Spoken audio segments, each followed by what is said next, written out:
C'est un achat qui a changé le quotidien de Jérôme Rambaud, manutentionnaire pour 1 400 € par mois. Qu'est-ce qu'elle a de spécial cette voiture? Mais elle est électrique. Cette Bordelaise a décidé de passer à l'électrique pour ses allers-retours domicile-travail. Une petite 2 places qui, grâce aux aides de l'État, lui est revenue à 12 000 €. Elle l'a adoptée avec l'espoir de faire des économies sur ses dépenses en carburant. Je travaillais sur Bordeaux, donc je faisais à peu près 120 km par jour, grosso modo. J'en avais vraiment pour une fortune d'essence, faire le plein tous les 4 matins. Et on est tombé sur la Smart électrique. On a fait les calculs. Ça nous revient beaucoup, beaucoup moins cher. Avec son ancienne voiture, une essence, Jérôme dépensait en moyenne 163 € par mois à la pompe. Désormais, c'est chez elle que la jeune femme fait le plein, directement sur le mur de sa maison. Donc là, j'ai juste à brancher. Et voilà. Pour une charge complète, donc si je suis vraiment à 0%, il faut compter 7 heures. Une opération qu'elle doit renouveler chaque nuit pour ses allers-retours au travail. Mais aujourd'hui, cela lui coûte bien moins cher qu'avant. J'ai calculé donc avec ma Smart électrique, qui elle me consomme, donc c'est en kilowattheure forcément, un total de 21,17 € donc d'électricité par mois. À cela, elle doit ajouter le coût de la batterie, qu'elle loue 65 € par mois au concessionnaire. Budget mensuel, presque 87 € par mois, soit 2 fois moins qu'avec son ancien véhicule. Ce qui me fait une économie de 77 € et 3 centimes par mois. 77 € par mois, soit près de 1 000 € par an. Écologique sur le papier, avec sa citadine 100% électrique, Jérôme est surtout persuadée de booster son pouvoir d'achat. Mais en France, la jeune femme est encore une pionnière.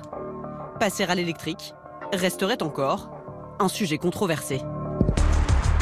C'est une annonce du gouvernement qui a mis le feu aux poudres. C'est vrai que le prix du gazole et le prix de l'essence vont augmenter. Ils vont augmenter d'ailleurs du fait de décisions que nous prenons, en partie, et que j'assume. En voulant taxer le carburant, pour que nous passions à l'électrique notamment, le Premier ministre Édouard Philippe a déclenché une vague de colère dans le pays. Celle des gilets jaunes. En majorité des Français qui chaque jour prennent leur voiture pour aller travailler et pas franchement convaincus par la voiture électrique. Pour aller où avec une voiture électrique?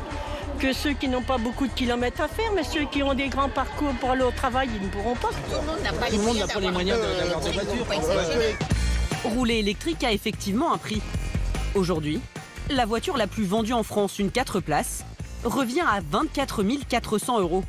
Bonus écologique et prime à la conversion inclus. Contre 13 300 € pour son équivalent thermique. Une sacrée différence.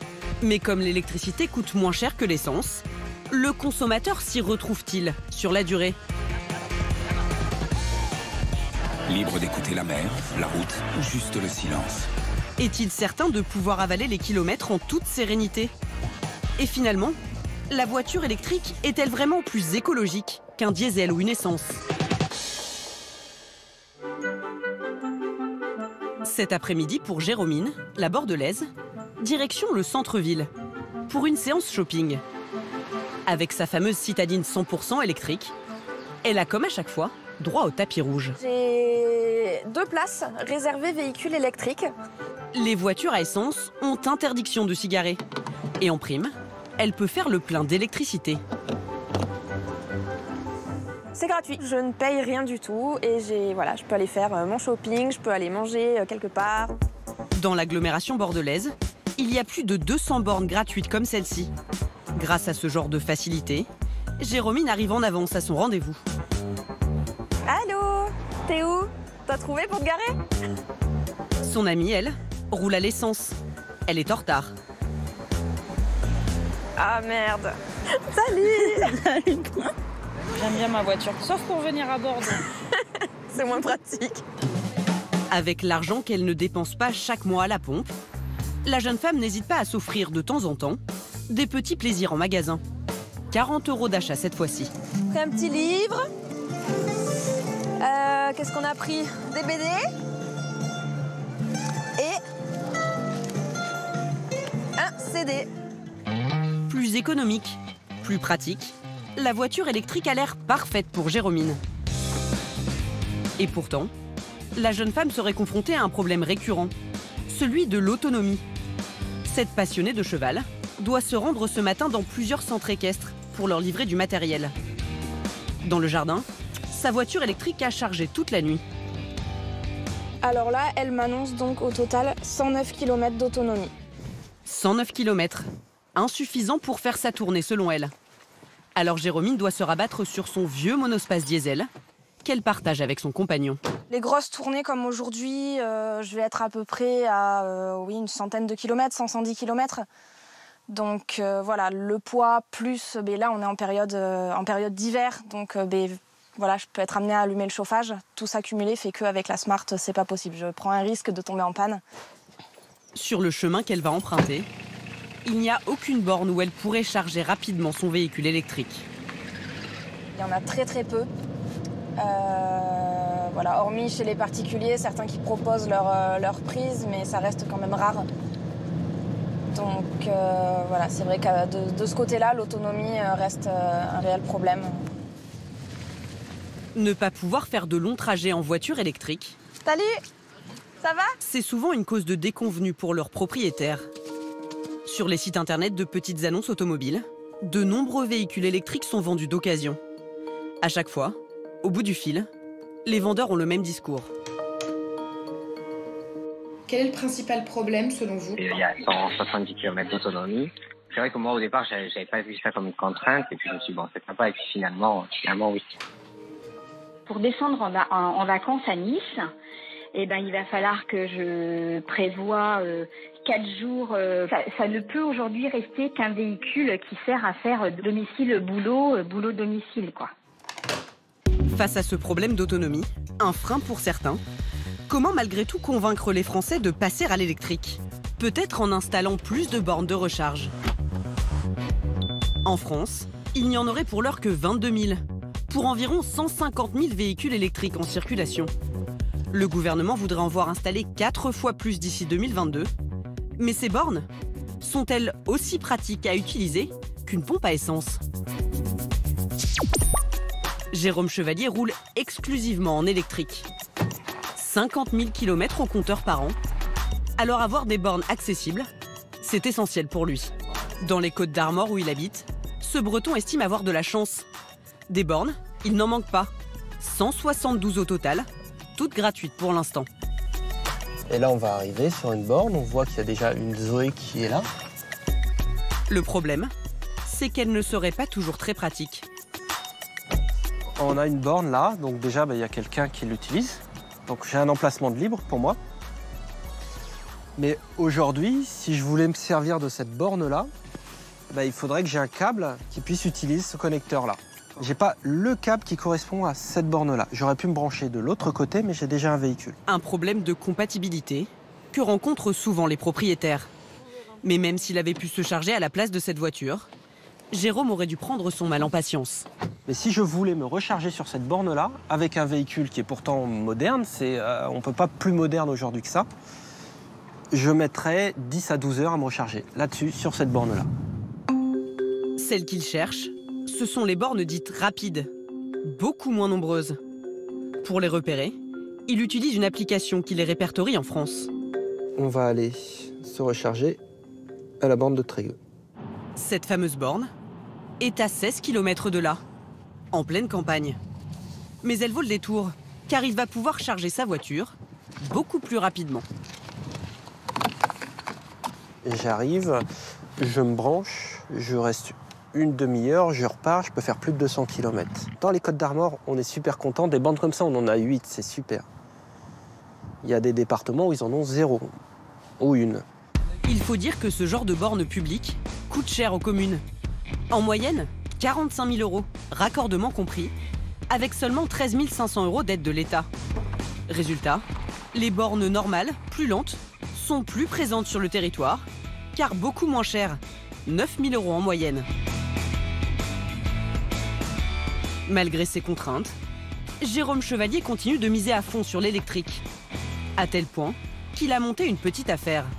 Cet ancien technicien chez Nissan vend des voitures électriques d'occasion qu'il n'a pas de mal à écouler, car elles ne demandent pas beaucoup d'entretien. Déjà, on enlève toutes les vidanges. On va enlever tout ce qui est lié à l'échappement, tout ce qui est lié au filtre à particules. En moyenne, 30% de dépenses en moins par rapport à une voiture thermique. Mais la spécialité de Jérôme, ce sont les batteries, insérées à l'intérieur de ce gros caisson noir.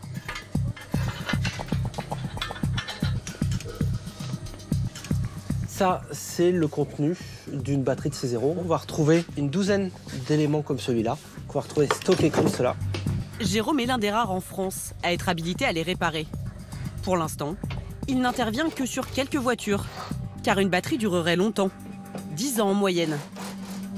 Plus cher à l'achat, mais avec des économies à la pompe, un coût d'entretien moins élevé, une voiture électrique, comme une Renault Zoé par exemple, permettrait à l'usage sur 4 ans de réaliser 15% d'économie par rapport au modèle essence équivalent, une Clio. Une voiture économe donc, mais est-elle vraiment écolo?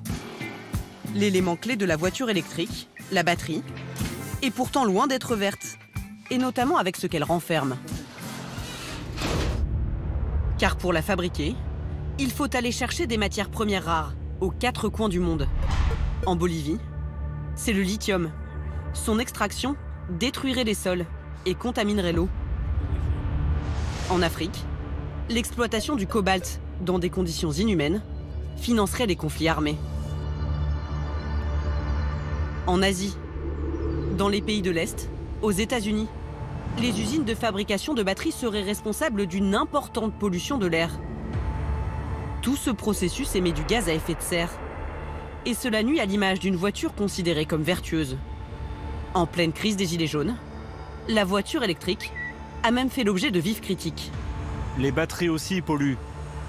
Une voiture électrique n'est pas propre. Elle génère plus de pollution à la fabrication. Mais qu'en est-il vraiment? Il y a quelques mois, l'ADEME a rendu un rapport public pour démêler le vrai du faux. Maxime Pasquier, en charge de ces questions, admet que la fabrication de la batterie de la voiture est un problème.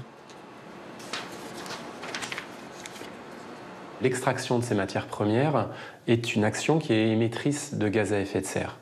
Du coup, lors de la fabrication du véhicule électrique, on peut émettre jusqu'à 6 tonnes de CO2 équivalent, alors que le véhicule thermique, lui, lors de sa phase de fabrication, n'en émet que 4 tonnes de CO2 équivalent. En revanche, ce qu'il y a d'intéressant, c'est que lors de l'utilisation, le véhicule électrique émet très peu de gaz à effet de serre, alors que le véhicule thermique, lui, en émet beaucoup. Selon cette agence publique, une voiture électrique est au final moins polluante qu'une voiture thermique. Elle émettrait l'équivalent de 9 tonnes de CO2, contre 22 tonnes pour une voiture traditionnelle. Un bilan plus positif sur le papier, mais qui a toujours du mal à convaincre les plus farouches adversaires de la voiture électrique. À Bordeaux, Stéphane Lhomme en a même fait un combat.